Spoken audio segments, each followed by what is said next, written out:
veče, dobrodošli u Gradsku biblioteku. Naš večerašnji gost, gospodin Dušan Miklja, čovjek je zaista nesvakidašnje i više nego zanimljive i živopisne biografije.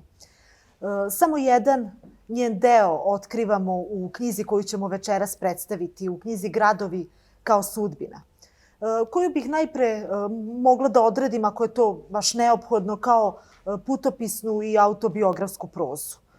Dušan Miklja, novinar, pisac, prevodilac, nekadašnji diplomata, ratni izveštač iz Afrike, član međunarodnih snaga na Sinaju, autor je više romana, zbirki priča, putopisno-eseističke proze, životopisa, drama i publicističkih dela.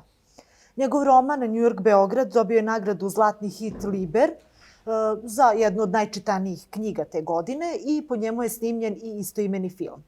Na Međunarodnom filmskom festivalu u Moskvi dobio je nagradu za najbolji savremeni antiratni tekst za dramu Orden. Dobitnik je nagrade za životno delo Udruženja novinara Srbije. Zasigurno je jedan od najznačajnijih putopisaca u savremenoj srpskoj književnosti. Ako ste čitali njegove putopise, verujem da ćete se složiti sa ovom konstatacijom. Gospodine Miklja, dobrodošli u Gradsku biblioteku. Drugi put, posle nekoliko godina. Da, ja ovdje sam povremeno, pa rekao bi čak i često gost i to sa velikim zadovoljstvom, zato što mislim da Novi Sad je zaista kulturna predstavnica ne samo Srbije, nego i nekadašnje Jugoslavije. Uvijek mi je zadovoljstvo što mi ukazujete tu čast. Ne želim da ni na koji način omalovažim druge biblioteke, ali mislim da je posebno značajno kad vas tako jedna biblioteka pozove u goste. Čast i nama. To ću reći da uzvratim za ovu preteranu ljubaznost u mojoj biografiji. Nije, ovo je realna. Tako savršena. Vidim da je bilo ne samo dobri dela, već i povremeni nepočinstava. Tako da mislim da je u ravnoteži uvek i dobro i loše, i čak jedno poglavlje u mojoj knjizi ima naziv Klatno sata. Teo sam da kažem kako to klatno, posebno na starinskim časovnicima, se kreće mnogo ravnomernije nego u životu. Čas je na jednoj i čas na drugoj strani. Ako zamislite jednu stranu kao dobro, drugu kao manje dobro, onda bi to bio i neki, verovatno bi se filmski reditelji složili, neki filmski opis svačijeg života, naročito ljudi koji su spremni da vide ne samo ono što su dobro učinili, već ne i uvek sve najbolje. U knjizi Gradovi kao sudbina opisali ste gradove u kojima ste živeli, radili kao novinar, kao diplomata, kao ratni izveštač. U pitanju su Rim, Brisel, Nairobi, Adis Abeba. Međutim, ova knjiga nije samo putopis, ni autobiografija, iako prvenstveno jeste to, ali je mnogo više od toga. Ona ima karakteristike i eseja, vidjet ćete kad budete čitali, i lirsko-meditativne proze, i sadrži istorijske podatke. Bili ste živi svedok, kako se to kaže, mnogih važnih istorijskih događaja. Kako biste vi definisali ovu knjigu, za koju smo se složili da je jedna od vaših najboljih do sada? Pa mislim da sam naslov Gradovi kao sudbina je još više podnaslov živimo u gradovima, ali i gradovi žive u nama. U velikoj meri upućuje na sadržaj te knjige, koji je također na vrlo upečatljiv način izrazio Ivo Andrić u svojim znamenitim znakovima pored puta, kada je napisao da gradovi oblikuju životni put i na neki način i predodređuju naše sudbine. Naravno, postoje gradovi kojima živimo kao naš izbor, ali također živimo u gradovima nametnutim društvenim prilikama i okolnostima. I ono što je, kako bi rekao, različito u poslu pisa i novinara, uopšte ljudi koji se bave rečima, da sam podjednako zahvalan i za gradove u kojima mi je bilo ugodno i za gradove u kojima sam živeo ponekad čak i u dramatičnim i opasnim okolnostima. Odmah ću objasniti zašto. Zato što za čovjeka koji se bavi rečima nema dragocenije prilike od mogućnosti da živi u nekoj vrsti najveće istorijske gustine. Ja sam imao sreću da sam obavljao svoj posao u Africi u vreme veliki društveni poremećaj, promjena, tektonske snage, u vreme kada su se mnoge afričke zemlje oslobađale okova kolonijalizma. U Italiji sam živeo u vreme terorizma, čuveni crveni brigada, nećete verovati, čak sam imao stan u ulici Via Gradoli, to je na obodu Rima, kraj onog Rekordo Anulare, znači kružnog puta. I u toj istoj ulici je bio zatočen Aldo Moro jedno vreme. Mislim, neke sudbinske podudarnosti. U Njujorku sam bio dopisnik iz Ujedinjenih nacija kada se naslućivao i na neki način nagoveštavao raspad Jugoslavije, a u Briselu kada je taj raspad počeo.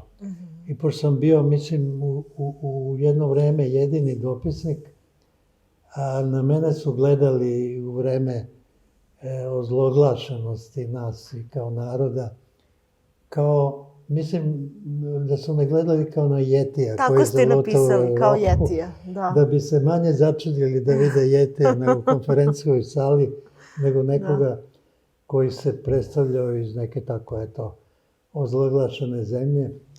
I to sam pokušao da iskoristim upravo na jedan, čini mi se, dovitljiv način. Ne volim reći lukav, ali dovitljiv način. Pa kad bi se, što je običajno na konferencijama za štampu se predstavite, rekao bi da sam iz Beograda, iz starog kraja Beograda, sa Dorćola, ako je potrebno i ulica i broj. I onda su svi. I ono malo državnika koji su imali smisla za fair play, sportski izraz, jel? Oni su to cenili, pa su mi onda davali više vremena da odgovaram na pitanje. A ko su bili ti državnici? Vi spominjete u knjizi. Biće zanimljivo publici da čuje. Nemam baš najbolje mišljenje o Englezima zbog njihove istorije, osvajačke, jel? Ali recimo Lord Owen je to veoma cenio. Onda Yasushi Akashi, koga sam znao iz Njujorka, jer je ćerka japanskog diplomata zbog školovanja ostala u našoj porodici godinu dana. I kad smo se seli u Briselu, ja sam mu rekao, pitao sam ga koliko Japanaca ima u Njujorku, pa kaže ima i, ja mislim, par stotina hiljada. I rekao, kraj par stotina hiljada Japanaca, vi ste vaš dopisnik čuvenog lista Asahi Shimbun koji izlazi čak mislim neke 5 miliona primeraka, vi ste ostavili na čuvanje dete u srpskoj porodici. Znači da ipak mi nismo bili tako zli. Zli, da. I Japanac je naravno shvatio šta hoće da mu kažem. Bio je izuzetno predosjetljiv. Ali imali su i drugačije primere. Recimo Warren Christopher koji je bio državni sekretar u to vreme. Moram da kažem, iako izbjegavam preterano snažne i ružne izraze, se ponovo gotovo prostački na jednoj konferenciji za štampu, kada sam ga pitao nešto što mu nije bilo ugodno, on se okrenuo svom savjetniku i rekao tako da se čuju ko je ovaj. Ovaj, da. A ja sam onda ponovio ovo što sam inače upražnjavao u Briselu, ovaj je dopisnik novinske agencije i opet sve to, ako vam je potrebno, ulice i stani. I svi su se onako malo skriveno smešili jer su opet shvatili poruku.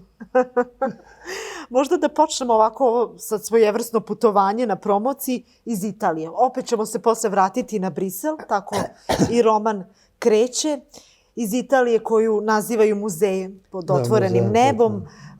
Zašto je volite sa predomišljajem? Vi ste bili u Rimu diplomata.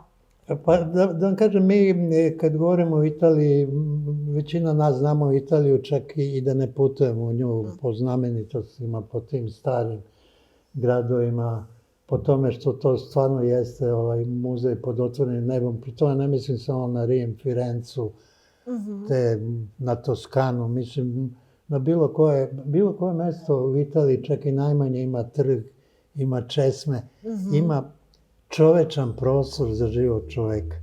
Ali ja volim Italiju više zbog ljudi.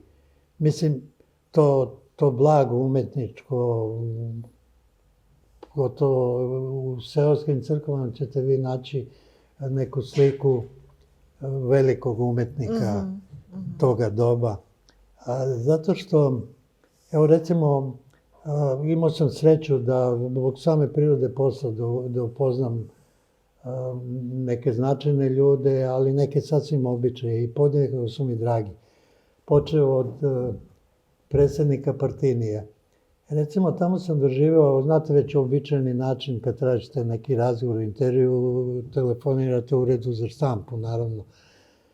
I ja sam, ne znam se više koji je bio povod, i čujem odjednom iz slušalice, da, ovde je Sandro, kad ćemo da se vidimo? Predsjednik Italije, ja prosto nisam mogu da verujem, jer ovde dođete do predsjednika opštine, mora da se pomučite. On je bio neposredan jako. Znači, ja je čovjek velike neposrednosti, koji i velikog ličnog integriteta i poštenja, on nije dozvoljavao da mu plaćaju kesenje, recimo na ulici, stalno je bežao iz predsjedničke palate, imao je neki stančić kod Fontane di Trevi.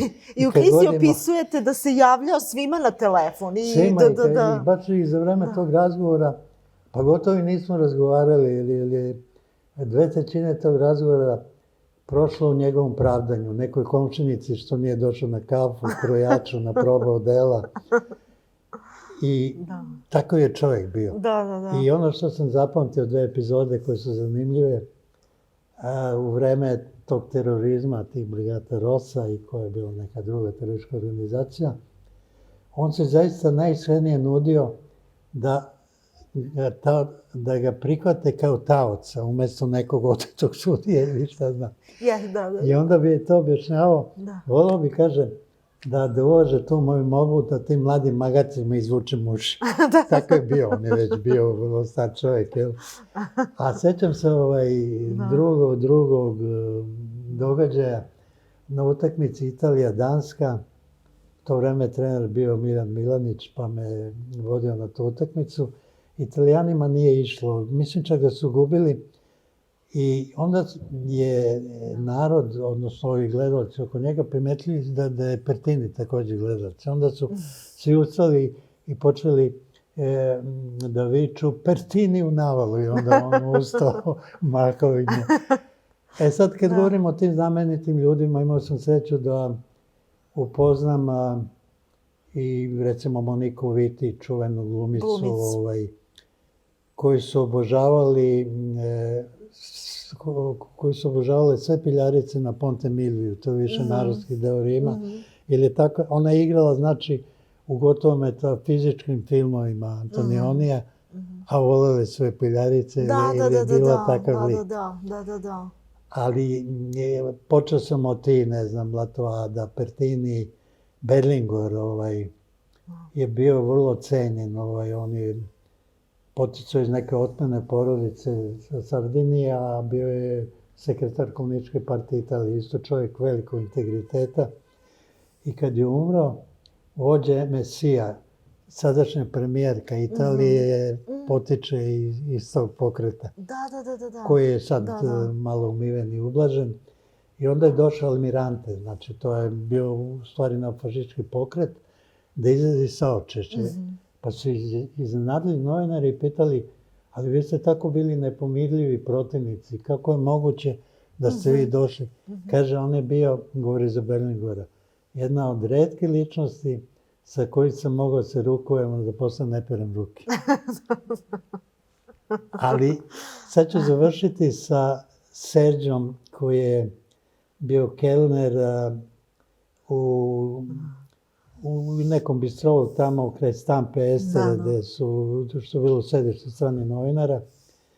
I on je svaki dan dolazio iz nekog mesta koji nije baš bilo blizu Mira, uvek nasmejan, uvek vedar. I što god poručite, kad se s njim sprijateljite, on je donosio to dvostruko. Vi kažete kapućino i krosan, on donese 2 krosana. Dupli, i 2 krosana. I to je redovno tako bilo. I on mi je također bio oličenje Italije. Znači, ti obični ljudi koji sa velikim optimizmom, uprkos tome što mu očito nije bio lako, gledaju na život. Znači, ljudi su ti koji također vedrog duha. Ovo sam se raspričao. Ne, interesantno je jako. Ako nas neko ne čuje, može u prvi red, sad ne znam koliko smo glasni. Jeste, slobodno nek pređe. Sad malo da odemo do Afrike.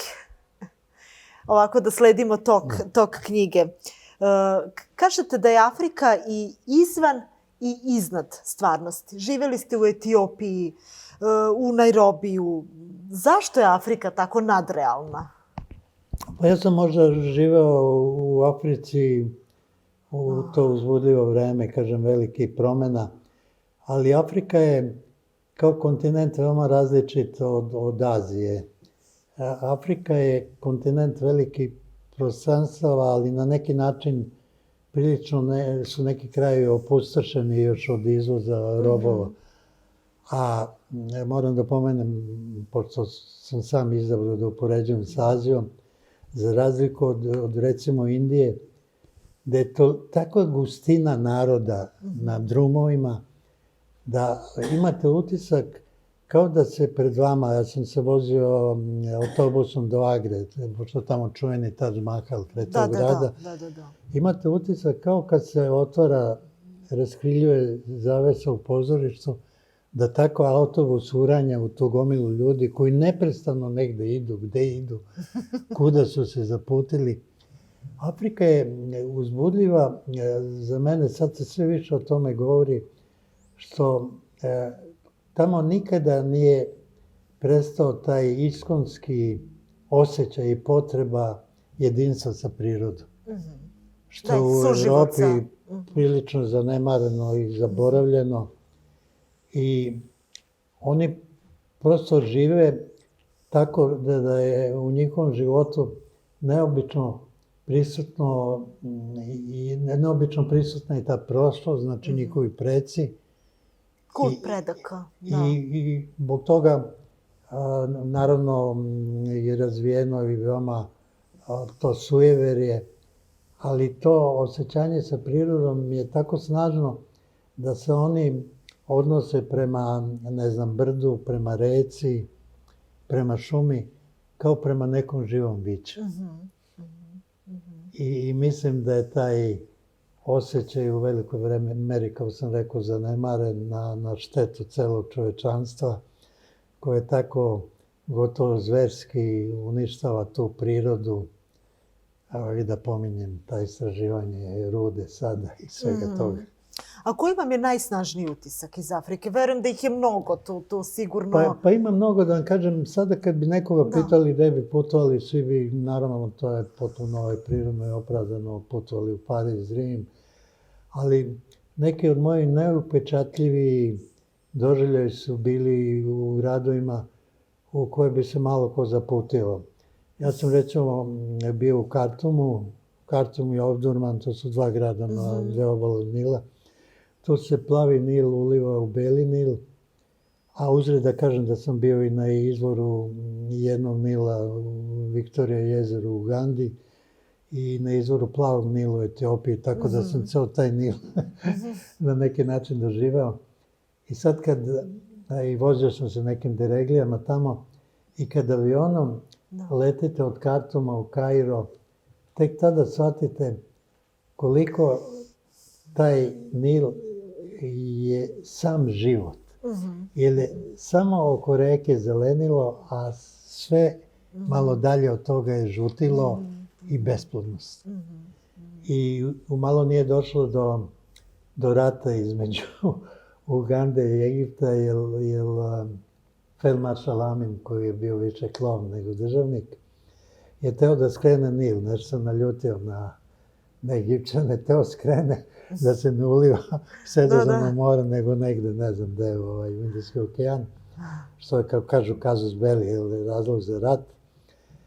I svašta je to čovjek doživio, ali pitali ste me koji grad, ko bi putovao sad u Kartum, u Sudan, ali eto, to sam zapamtio. Interesantni su vaši utisci, ali imate, na primjer, Zanzibar. Zanzibar je To je prosto čarobno ostrvo, jer Zanzibar je bio čuven po tom izvozu robova, jer su bili ti šeici koji su trgovali time. I tada, nećete verovati, bilo je, ja mislim, u 19. i 18. veku možda 20 diplomatskih predstavništva na Zanzibaru. I, međutim, ja sam to ostrvo zapamtio kao ostrvo začina i mirisa. Karanfilići koji se suše na tim drvenim doksatima i tamo sam isto doživao, pošto mi vi posjetili da će mi se svidjeti kafa i bilo šta što popijem vodu. Pitala sam gospodina Miklu kakva mu je kafa, rekao vama je sve dobro, šta ste sve u životu? Ne znam da sećate, su bile one žute knjižice kad negde putujete u te krajeve tropske i onda primate razne vakcine. I kad sam sletao u Zanzibar ili nećem se više sletao ili nekim brodićem, ta služba pogranična je zaključila da mi nedostaje jedna vakcina. Vakcina. I sad, ili da se vratim, onda su oni rekli, ali ima rešenje? Evo, kaže, možemo mi da mu bacimo neko pilu u usta i bile su dve kante. Jedna sa manje više čistom vodom, a druga sa vodom u kojoj su ispirane sve čaše od postanka sveta. Znači, prvo ispirao to. I ja sam sad bio u jednoj mojoj veći životnoj nedoumica. A za šta je tableta? Ona je da vas zaštiti? Ne, tableta je ta vakcina koja je nedostajala. Da li je to? Jasno, da. Sad moja nedoumica je bila ili ću to da progutam i da uđem, ili ću se vratim. I onda sam rekao, dobro, ajde, valjda ću preživjeti.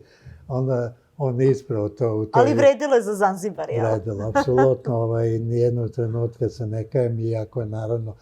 Uopšte imate te čudne doživljaje sa hranom, recimo na Sinaju se smatra kad ste negdje u Oprostite što vas prekidam, na Sinaju ste bili pripadnik misije međunarodne. Znamo koliko to nevjerovatno zvučalo. Mi smo nekada čuvali mir. Ja sam bio u jednom od tih odreda, a bio sam zbog znanja jezika i zato što sam u to vreme bio prilično, aj sad se ne hvalim, dobar sportista, igrao sam čak za vojnu reprezentaciju Jugoslavije, iako nikad nisam ni u jednom timu. Jer u moje vreme, u vreme mog detinjstva se na ulici igrao isto tako dobar fudbal kao profesionalni. Da. Jer su tu igrali recimo igrači Hajduka, Radničkog iz Niša i ja sam bio to i tako sam dospeo u taj odred. I sećam se da je bila velika uvreda kad bi vas ugostio neki šejk da odbijete to što vam on ponudi. A on je opet smatrao da nam čini veliku čast kada lično umelja rukama neku vrstu pilava i također svojeručno vam to gurne u usta. To sam isto tako. Da, kao velika čast. To je velika čast, jer da se može, ko zna šta bi se dogodilo. Tako to kažem, čovjek svašta doživljava, ali... Možda i na Etiopiju da se osvrnemo i to je interesantno. Da, Etiopija, vidim da je sada jedna od uspešnijih država. Ona je bila u vreme kad sam bio tamo jedna od najsiromašnijih. Koje su to godine? Pa to su bile godine u vreme svrgavanja cara Haila Selasija, to je bilo negdje, mislim, 73. I Etiopija je jedna od retke afričkih država koja ima jednu od najdugovečnijih istorije. Oni su kopti, hrišćani, imaju vrlo neobične crkve koje su ukopane u zemlju i uvijek na velikoj visini.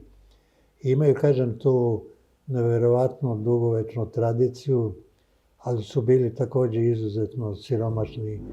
Ali Etiopija je prosto vam ostaje kao neki žig, kao neki beleg u svesti.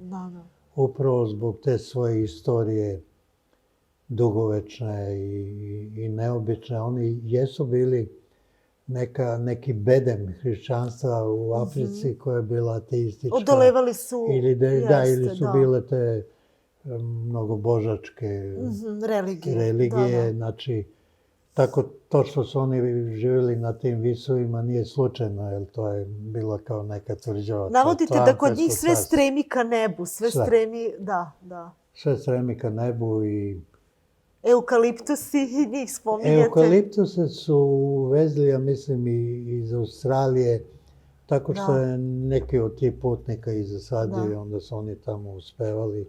Da. Ali sve drugo je njihovo vrlo verodostojno.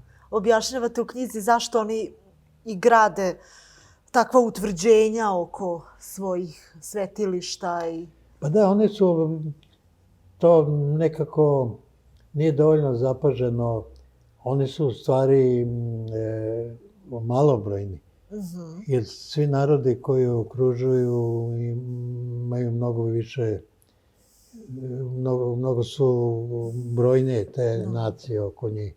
Ali eto, oni odolevaju u vekovima, što je zadivljenje. I bili su jako surovi prema svom vladaru, prema Selasiju. Da, bili su, to je isto zanimljivo, to je jedini, vi znate kakvi su državni udari. U Africi ti vojni udari, ja mislim da je bilo, pa ne manje od 50, samo u ovoj savremenoj istoriji. I tu imate, to je još Malaparte opisao u tehnici državnog udara, znači vojska osvoji radiostanicu, obznani da zbog korupcije, zbog krađe, zbog svega toga što u čemu je bilo mnogo istine, oni smenjuju vlast, pa onda oni to isto čine. To isto ponavljaju, da. Ali taj državni udar u Etiopiji se zove puzajući ili jedinstven, što on nije obavljen na takav način. Već su oni uklanjali careve pouzdanike jednog po jednog, te čuvene rasve. Ne odjednom, nego... Ne odjednom, uhapse jednog pa drugog i sve su ih smeštali u barake 4. divizije, to je tamo na obodu Adis Abebe. I to ovako deluje i tužno i smešno, da Selasija je imao na okupu celu svoju vladu. I ponašao se još uvek kao... On se ponašao još uvek, znači davao ukaze. Da. I kada su zaključili da je kraj tome, vrlo surovo su ga zadavili bodljikavom žicom. Mislim, nije... To je ovako baš surov način, zato baš mora bude bodljikav žica, mora bude kao u tursko vreme neki svilen gajtak. Da. Tako da, vrlo neobično sudbinu je doživao i tragično, iako i on sam nije preuzeo vlast baš na najčasniji način. Nešto da ispričam koji govori o velikom poštenju našeg ambasadora u to vreme, Vojinovića. On je, ne mogu kažem sad, na neki način me je volao zbog toga što sam ja išao i u Volo i u Legiju stranaca vozom, autobusom. Znači, u njihovim autobusima su i koze, i kokoške, i svašta. I zbog toga me na neki način poštovao.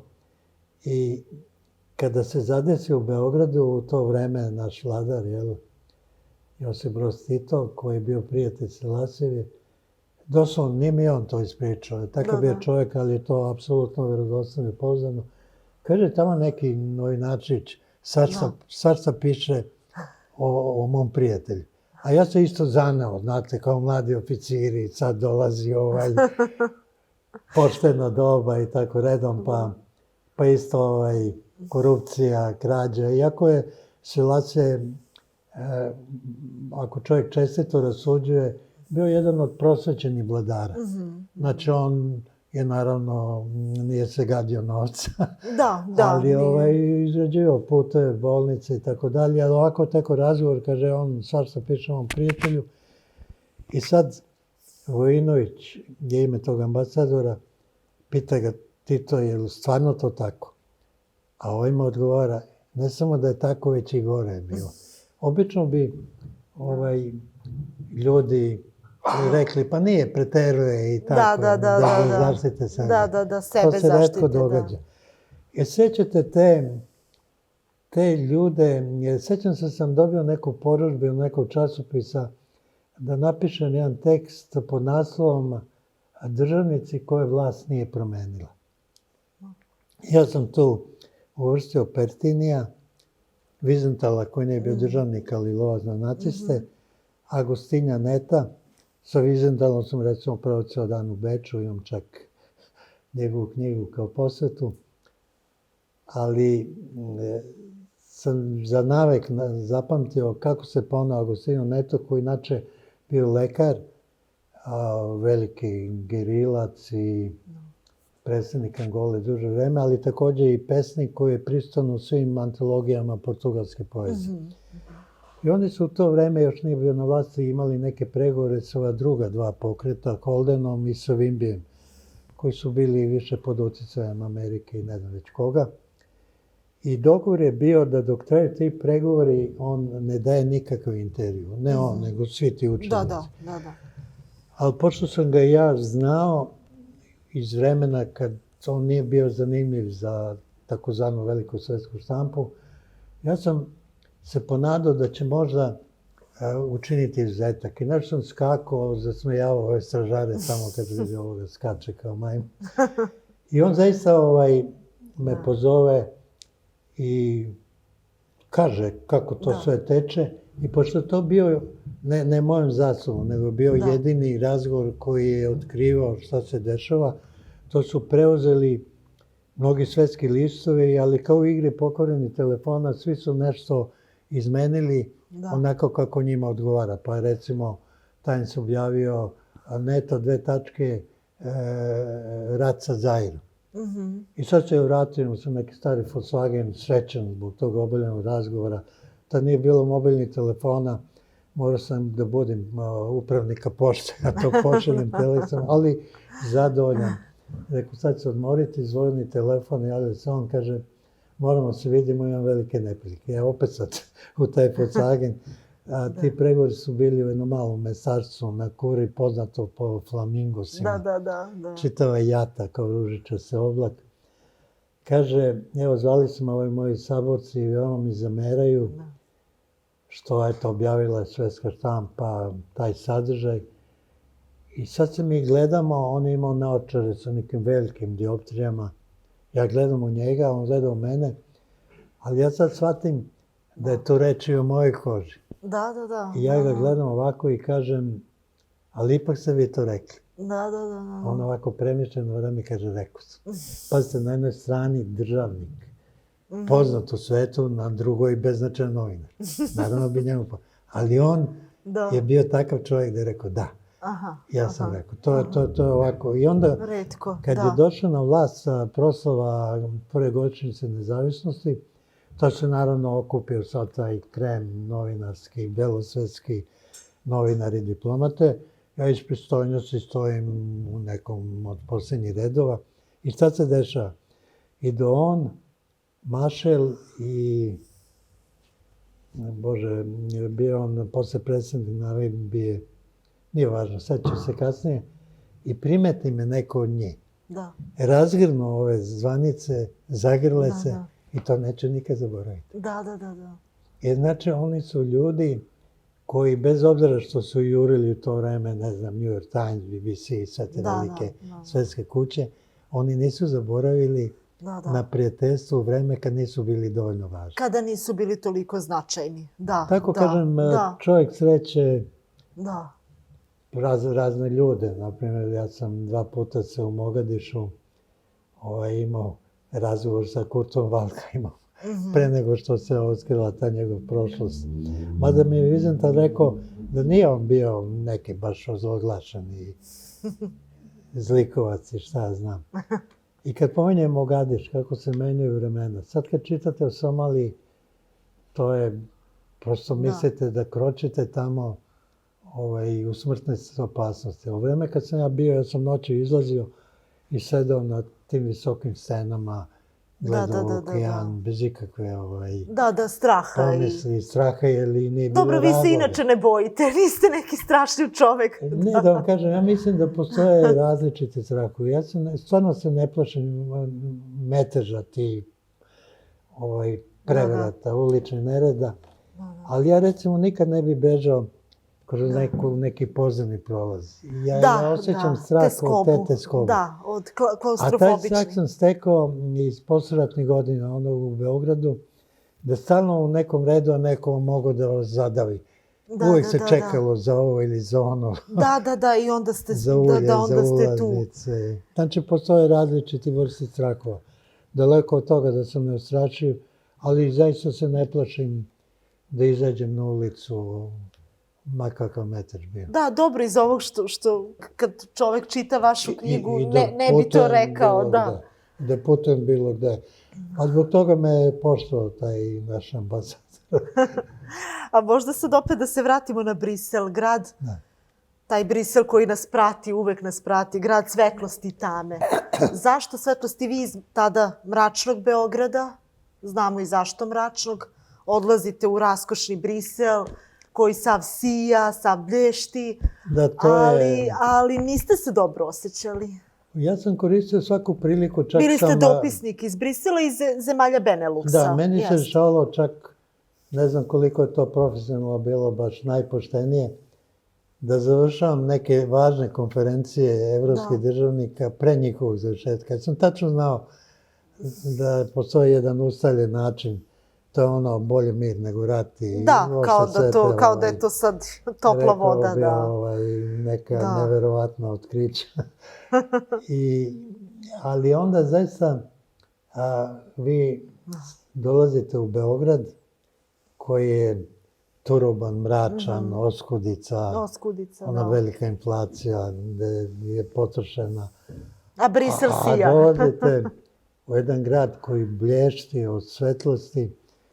Njegov veliki trg za koji, kako ga je opisao Victor Hugo. Da, Grand Place, koji je jedan od stvarno lepših trgova u svetu. Obično su tu izložbe cveća. Tu su stare cehovske građevine, ukrašene, ne znam, cehovi lađara, trgovaca brašnom i svaki od tih cehova ima svoju zgradu. I Belgijanci, obično ljudi misle da su Nemci najčuveniji po pivu. Ne. Najviše piva različite vrsta proizvode Belgijanci, ako ne 200 vrsta neki u manastirima. I sad vi dolazite iz zamračenog Beograda, sedite na tom trgu, gledate u te barokne, prelepne građevine, birate koji od 200 vrsta piva da popijete. Te građevine osvetljavaju raznobojnim reflektorima i puštaju jednu odmerenu, klasičnu, lepu muziku. I ne može čovjek da se ne rastuži. Ili pomislite kako je sve drugačije. Da, kako je u Beogradu tužno i... Jer oni su, recimo, to sam pomenuo u knjizi, baš kad sam samo razgovarao pre par dana, kažu astronauti da iz svemira se jedino vidi kineski zid i osvetljeni belgijski putevi. Jer oni imaju, njihovi putevi su osvetljeni između gradova, ne gradovi. Ne znam, od Brisela do Liježa ili ne znam, do Luksemburga.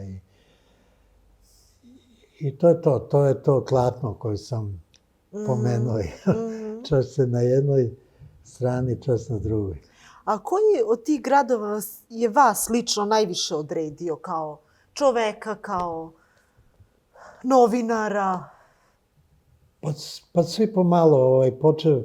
Moje prvo veće novinarsko iskustvo je bio građanski rat u Nigeriji.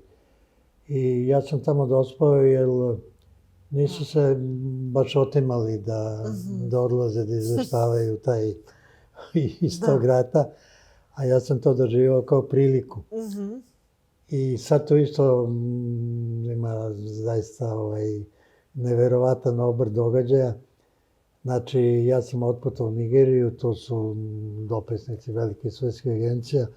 Ja ne mogu da zakupim bicikli, oni zakupe avion. Jer front nije bio u Lagosu, nego bio pa 100 kilometara dalje tamo kod Port Arkura. Iz čiste samilosti i mene povedu.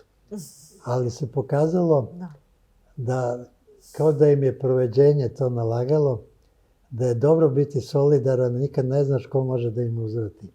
Jer na frontu smo bili gosti čuvenog, već po nadimku, Black Scorpiona, crnog Scorpiona, pukovnika Dekunova, koji jedino teo sa mnom da razgovara, nesvrstan Jugoslavija, zbog... a ne s ovim gledan Francuzom. I sad svi oni čekaju. Za nas to nije bila gotovo vest od nevelike važnosti, gotovo nije od kakve, ali za nje je bio. Ko će dobije koncesije za naftu i tako dalje. I onda sam ja naravno ispričao sadržaj tog razgovora i na taj način uzvratio za to što su me poveli uopšte na taj put, jer kako bi dospeo Ali dobro, i vi ste njima uzvratili. Da, uzvratio sam. Da, naravno, nikad ne znate ko će vam pomoći i ko će vam... Nikada tako, eto, imate razne te čudesne obrte.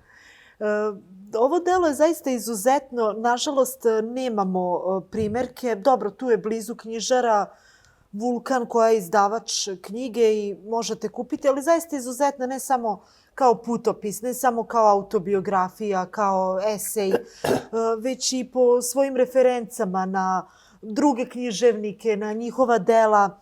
Evo, gospodin Mike izrazio želju da ja pročitam. Jer ja sam stvarno išao tragovima pisaca, slikara, a pošto sam se popeo na Kilimandžaro, to ovako smatram, mojim velikim dostignućem smatram što sam se popeo Kilimandžaro, što sam napisao knjigu kad sam bio bolestan od korone. Da, 2 puta ste bili. Koja je na prvom mjestu, ali ima to... Sad samo da nađemo koja je to stranica. Evo, naći vam ja. Imate, vi ćete se snaći.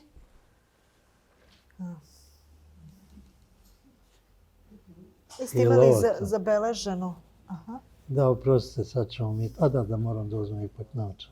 Možda u vašoj knjizi imamo zabeleženo. Evo ga. Pisci se nisu mogli izbeći. Svuda su ostavljali neizbrisive tragove. Sa duhom Artura Rimbaua susreo sam se u Hararu, gde se pesnik umjesto stihovima bavio trgovinom uštavljenom kožom. Sa Hemingwayom sam u snegovima Kilimandžara obnovio sećanje na kuću bogova, kako Afrikanci nazivaju svoju najvišu planinu. Sa već pomenutim Josephom Conradom slušao sam Otkucaje srca tame u Kongu. Sa takođe pomenutom Barbarom Kingsolver opraštao sam se od Afrike. Biblija otrovne masline, čuvena njena knjiga. Sa pesnikom Ezekelielom, ovo je malo sad teže izgovoriti, Mophaleleom, oplakivao sam njegovu sudbinu. Sa Naipolom sam pio rum na Trinidadu i uređivao engleske vrtove. Sa Joyceom sam lutao tršćanskim ulicama. Sa Viktorom Hugoom sam obilazio bojište na Waterloo. Sa Selinom sam putovao na kraj noći. Sa Šalamovim sam strugao tanušnu pokoricu civilizovanosti. Sa Waltom Whitmanom sam ispio pivo sa lađarima. Sa Byronom i Keatsom polagao sam cveće na grobove prerano preminulih pesnika. Sa Camusom sam očajavao. Sa Marloom sam krečio zapuštene palate Pariza. Sa Bramom Stokerom sam boravio u ukletom transilvanijskom zamku nepravično oklevetanog vlaškog vladara.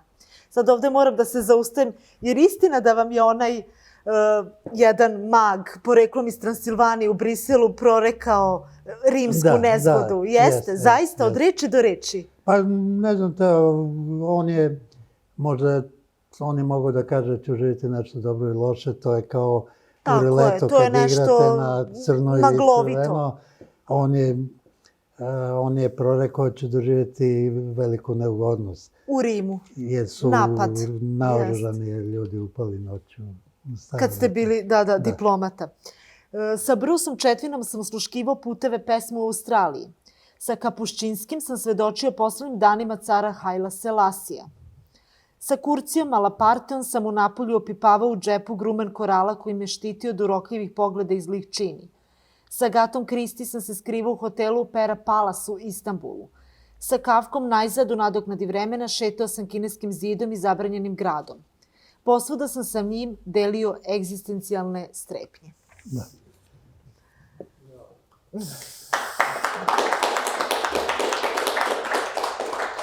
Hvala. I možda još jedno pitanje za kraj, posle ćemo malo da uključimo i čitaoce. Bili ste diplomata, bili ste novinar, ratni izveštač i navodite negde na početku knjige koja je razlika između te dve važne profesije, važne, mislim, društveno važne profesije.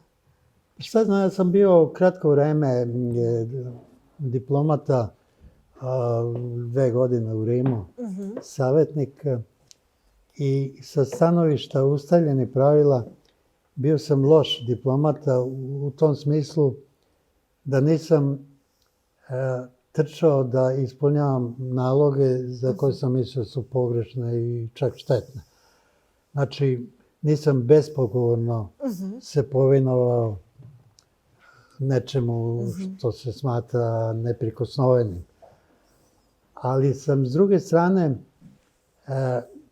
vodio našeg vojnog atašeja, zahvaljujući poznanstvima iz Brisela, u vojni štab NATO-a u Napulju, partnerstvo za mir, i u Vatikanu, rekao bih, gotovo obezbedio prolaz našim diplomatama, ne toliko mojom zaslugom koliko sticajem okolnosti, što je Navarro Valls bio dopisnik katoličkog španskog lista, koji radi u istoj prostoriji sa mnom u Stampi Esteri, a posle je postao 3. čovjek u Vatikanu kao predstavnik za štampu i čovjek od velikog povjerenja pape, tako da on nije mogao da odbije nekome sa kojim je sedao u istoj prostoriji. Dakle, to je nešto što je poduhvat, što prosto bez lažne skromnosti je bilo teško ostvarivo. Pa u tom smislu je to bilo vredno, da ne kažem zahvalnosti, ali makar primećivanja. Ali s druge strane, u smislu onoga što je ne toliko disciplina, vi imate u diplomatiji jednu ustaljenu hijerarhiju, znači svako govori na svom nivou, savjetnik sa savjetnikom, ambasador sa ambasadorom, ministar. Sad, Dini je priredio ručak, bio je, ne znam ko je bio tada, mislim da je Milutinović tad bio ministar inostranih poslova, ambasador je bio Lekić, koji je sada kandidat za premijera Crne Gore, ja sam bio savjetnik. I ja sam imao jedan ustaljeni obrazac, gotovo mantru, koju sam svuda ponavljao i u Briselu i gdje god sam zatekao, u par jednostavnih rečenica. Obično bi ovako rekao, znate šta, mi nismo anđeli, ali nismo ni đavoli. I bili bismo vam veoma zahvalni ako bi prema svim stranama u sukobu imali podjednaka merila. I to sam rekao i tom prilikom, znači pre ambasadora, pre ministra. I Dini je to saslušao pažljivo i sada i on je prekršio neka pravila, počeo da se obraća meni. Da, umjesto ovim... Što je bilo vrlo uvredljivo za ove više. Jer praktično ako sam ja ribica u akvarijumu, ja treba se družim sa tim ribicama. Sa ribicama, ne sa... kitovima i šta znam, ovim delfinima. Ali to je već Andeć koji je bio, kao što znate, diplomat više. On je to primetio, kaže, u ministarstvu, u njegovo vreme, kaže, jedna sijalica zavidi drugoj sijalici. Ima mnogo surevljivosti u tim poslovima, posebno u svetu. Tako da, kažem, evo, ponavljam, bio sam vrlo neuspešan kao diplomata u tome što je bila moja obaveza da budem pokoran i poslušan. U to. Ali opet sam, eto, nešto učinio što mislim da je bilo korisno i čak teško ostvarivo. Kod Borgesa, koji kaže da kada bi svoj život mogao ponovo da proživi, pokušao bi da počini više grešaka, više bi se izlagao opasnostima, bio bi manji čistunac, više bi putovao, na više planina se popeo, više reka preplivao. Vi sve to jeste. Ali za čim žalite vi? Pa da vam kažem, ne bih rekao da žalim, jer i ovo što sam doživao je preterano, više osjećam neku zahvalnost što sam imao tu priliku, jer moja porodica je bila vrlo siromašna, otac mi je bio radnik zanatlija, majka vezilja, a večerao sam sa carem, recimo, pre njegovog smaknuća. To je prilično jedan, kako bi rekao, dug životni put i prosto eto zahvalan sam tim slučajnostima i prilikama i prosto nekoj upornosti i želji da kad mi se ukaže neka prilika da iskoristim, a da ne osjećam taj strah o čemu ste govorili. O čemu smo već pričali. Se slažete sad da pitamo Da, čitaoce? kako da ne. Vrlo rado. Izvolite. Možda mikrofon, samo evo imamo mikrofon. Možete. Mene interesuje da kažete par rečenica o projektu prezimena Miklja. Kud to spada i kako se to može objasniti? Da vam kažem, to je pitanje koje mene interesuje i hvala vam što ste ga postavili. Ja sam naišao na jednog lekara koji je pasionirani istraživač prezimena i on se naljutio na mene što ja ne mogu pouzdano da mu odgovorim. Njegova je teorija bila da to prezime potiče iz nekih krajeva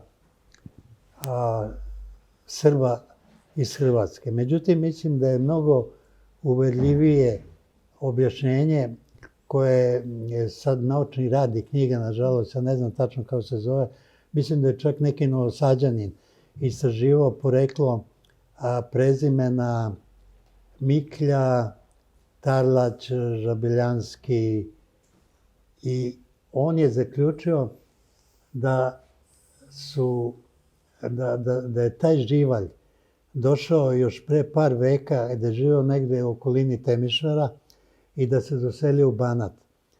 I da oni dočljaci koji su se naselili u krajima sa srpskim stanovništvom su se pretopili u Srbe. Naša slava je recimo Sveta. A oni koji su zatekli tu gde su došli i rumunski živalj, oni su ostali Rumuni. Sad, to mi se čini prilično Logično. Tu imate vrlo neke ugledne porodice kao, ne znam, kompozicija kao Žebeljan, onaj reprezentativac u Košarci, Momčad. Meni se to čini dosta uverljivo, ali zaista, evo, baš mi ćerka nagovara koja živi u Torontu da jednom istražimo. Znam recimo da u Pančevu javila mi se neka žena sa slikom sa potpisom Miklja od pre 100 godina. Onda znam da je Prota neki bio u Pančevu isto. Tako da mi se čini to verovatno da je to, kao što znate, u Vojvodini su se narodi pretapali jedan od drugi, da je to gotovo pravilo bilo. Tako da tu gotovo ne postoji čista pripadnost.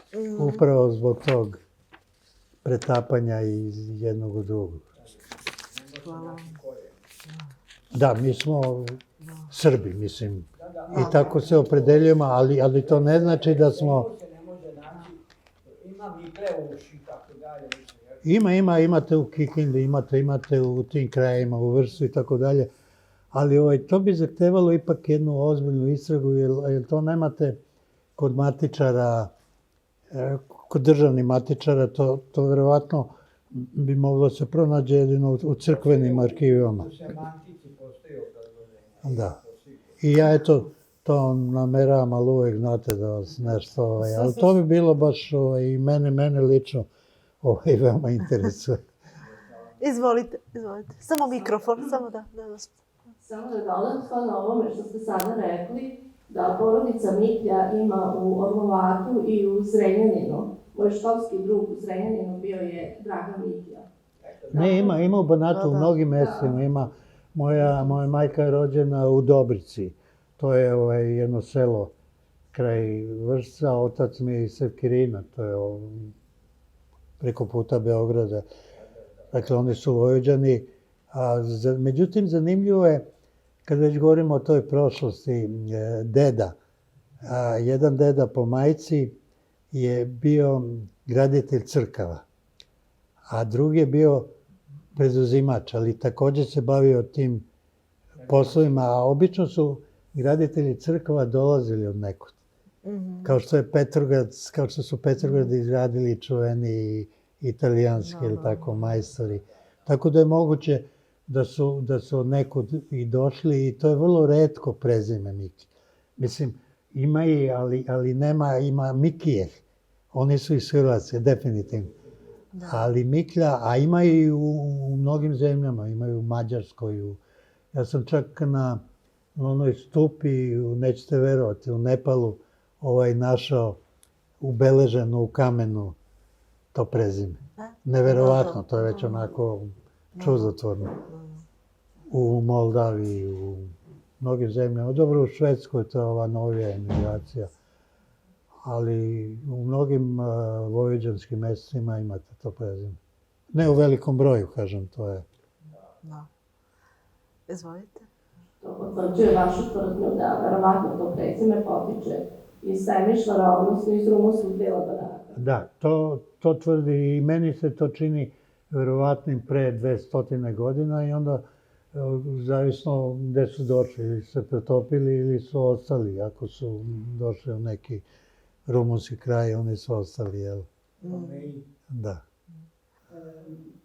Ja bih htjela samo da vas zamolim da kažete, ja sam to, preskočili ste taj detalj u ovoj knjizi koju sam ja pročitala i sve vaše knjige, ali da kažete ovoj publici, koliki je posed kupio kralj Belgije i... A da.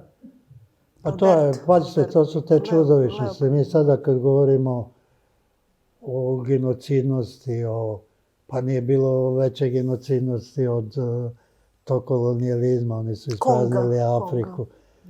Konga, pazite, tamo su ljudima osecali ruke, mislim, toj crnačkoj tamo pasvi, iako nisu prikupili dovoljno tog soka od kaučuka koji u to vreme služio za izradu guma i tako dalje. Bio nečuvena zverstva su počinili. Interesantno je da je... Kralj Leopold je, pazite, to je nevjerovatno, to je njegov bio lični posed. To nije bilo vlasništvo Belgije, nego kralja Leopolda. Koji izgleda imao te gargantueske apetite, kaže da je on doručkao 10 jaja, šta znam, šnicl za doručak, krajnje neobično. Bili ste u muzeju gde se nalaze... Da, bio sam u muzeju kralja Leopolda, to je u predgrađu Brisela, tako se i po njegovim imenuje, i to su razni ti uzorci iz Konga. Ali vi kad gledate najzad i muzeje, i Britanski muzej i sve to, pa tu imate mnogo opljačkanog, ne samo iz Afrike, nego iz Grčke, da ne govorimo šta je sve nakupljeno. Ne pada im na pamet da to vrati. Šta je to drugo nego razbojništvo i krađa? Kažem, klonim se ti krupni reči, ali kako drugačije da je nazovem.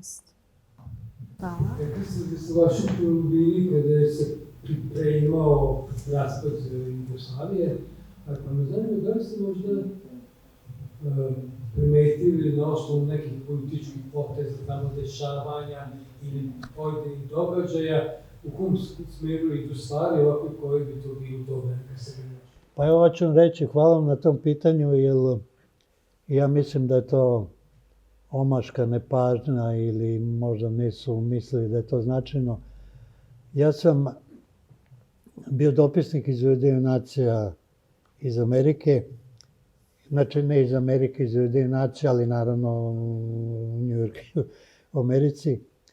I ja sam na osnovu mnogih činilaca i saznanja shvatio da će 4 veka kasnije, ali već u to vreme, Amerikanci igrati na kartu Albanaca. Jer su, čak ne mogu da kažem da je to bilo reč o ljubavi, o mržnji, nego prosto o jednoj dugoročnoj strategiji.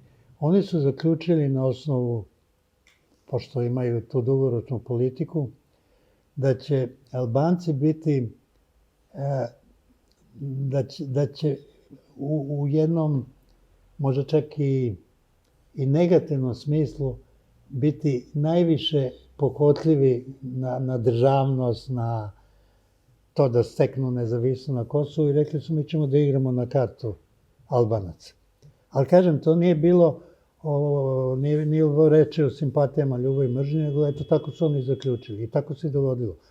I kad sam ja bio, ja sam 30 puta preletao okean i onda su se mnogi zainteresovali, neko je to video, to je moglo bi se reći čak bio, ako bi ga kvalifikovao, obaveštajni podatak od novinara, ali po prirodi je takvu prirodu imao. Ali niko nije obratio pažnju na to. A to se pokazalo kao velika istina. Evo vi sad da se mnogo govori o ujedinjenju Kosova i Albanije. Znači, postoje taj projekat decenijama. I dobro, ja nisam bio neko ko je značajan da bi uvažili, ali je to saznanje bilo u posedu naše vlasti, a da nisu obratili pažnju. I meni je žao zbog toga, jer mnoge stvari bi se drugačije događale da su razumeli da je to tako. Ovo je vrlo neobična misao. Da li je to negde objavljeno? Da li ste vi objavili negde ili neko drugi? Verovatno, pa ste negde dospelo javnost ili u nekom od mojih tekstova ili u nekim od povremenih pojava na televiziji, jer da nije tako ne bi me zvali u to vreme čak kao značajni ljudi iz vlasti, iz tih naših službi, ali očito o tome nisu poklonili dovoljno pažnje.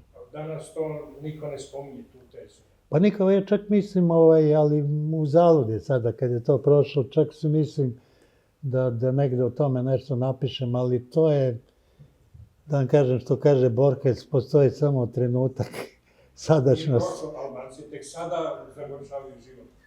Da, ali pazite, sad je to vidljivo.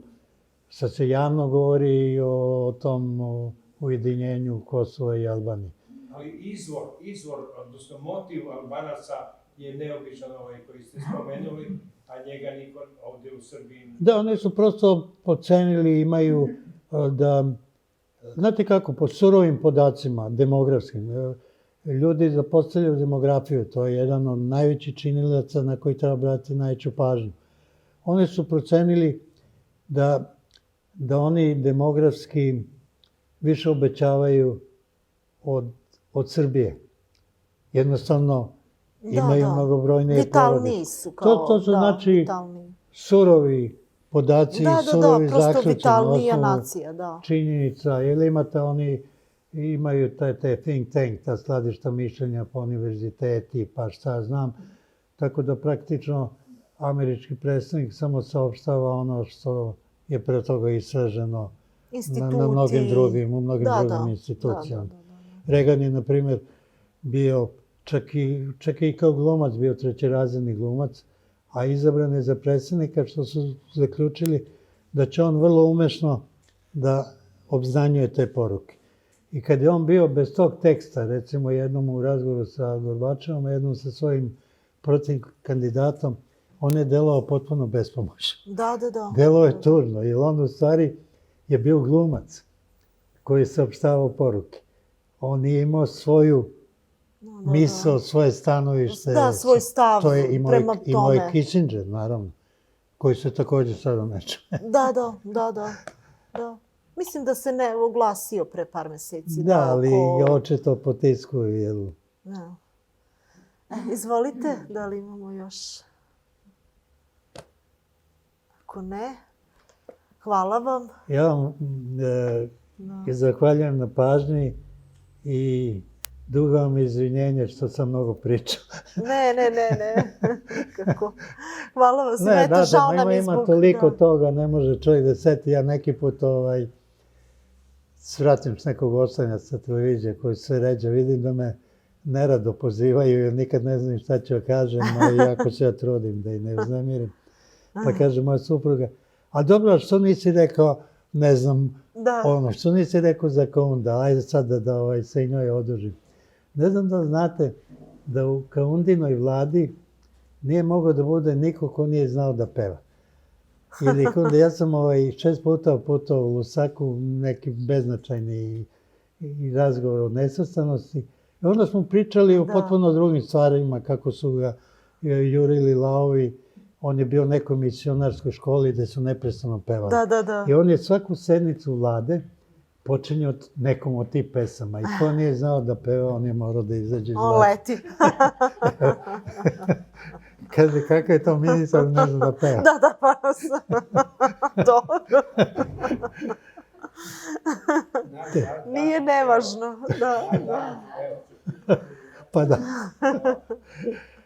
Ne, ali ošte ti motivi, recimo, pa se Vizental, on je, ja sam, Da. zahvaljujući nekim posredovanjima, došao kod njega u Beč, baš neposredno oči tih ratova. Ja sam mislio, toga sad čuvaju, bio neki drevni policajac. I onda što me, baš veoma iznenadilo, to je takav nered bio u tom njegovom uredu, razbacane one hartije, kako se on u tome snalazio, očito da se veoma dobro snalazio. I eto, to su te prednosti nekih poslova da vi dolazite u dodir sa izuzetnim ljudima. I onda, obično bi, evo, kod Konde, na primjer, ma kaže, pusti nesvetanost, nego da ti ja pričam kako su me jurili lavovi na putu do škole. Da se uspostavlja neka prisnost. Da, neposrednosti. Neposrednost. Hvala vam, možemo sad, kad završimo ovo zvanično, da porazgovarate sa gospodinom Mikljom oko nezvanično, jest. Hvala vam. Hvala vama što ste imali strpljenja. Ma ne, sigurno će biti pitanja i ovako.